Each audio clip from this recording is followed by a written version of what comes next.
અંતાપુર ગામેથી 20 થી વધુ લોકોનું રેસ્ક્યુ કરવામાં આવ્યું છે।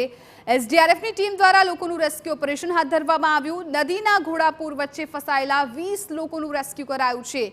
એસડીઆરએફની ટીમે અને પોલીસ છે એ ઘટના સ્થળ પર પહોંચ્યા હતા અને ઘટના સ્થળ પર પહોંચીને લોકોનું રેસ્ક્યુ કરવામાં આવ્યું છે।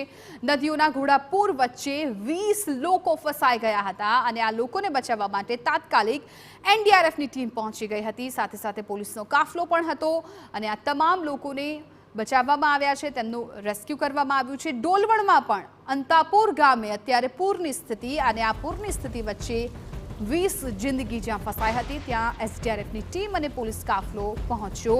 નદીના ધસમસતા પ્રવાહમાંથી આ તમામ લોકોને બચાવવાની કામગીરી છે એસડીઆરએફ અને પોલીસ દ્વારા કરવામાં આવી। આપ આ દ્રશ્યોમાં પણ જોઈ શકો છો કે કેવી રીતે એસડીઆરએફની ટીમે આ લોકોને રેસ્ક્યુ કર્યું।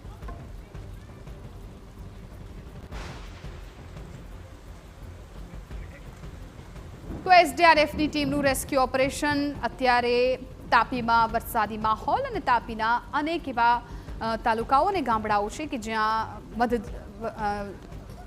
નદીઓમાં પણ લોકો ફસાઈ શકે છે, ત્યારે અંતાપુર ગામ કે જે આખું ગામ બેટમાં ફેરવાઈ ગયું હતું, જ્યાં નદીના ધસમસતા પ્રવાહમાંથી 20 લોકો બહાર નીકળી શકે તેમ ન હતા, એ લોકો ત્યાં ફસાઈ ગયા હતા અને આ જાણ એસડીઆરએફની ટીમને થતાં તાત્કાલિક એસડીઆરએફની ટીમ અને પોલીસનો કાફલો ઘટના સ્થળ પર પહોંચ્યો અને આ 20 લોકોનું રેસ્ક્યુ કરવામાં આવ્યું।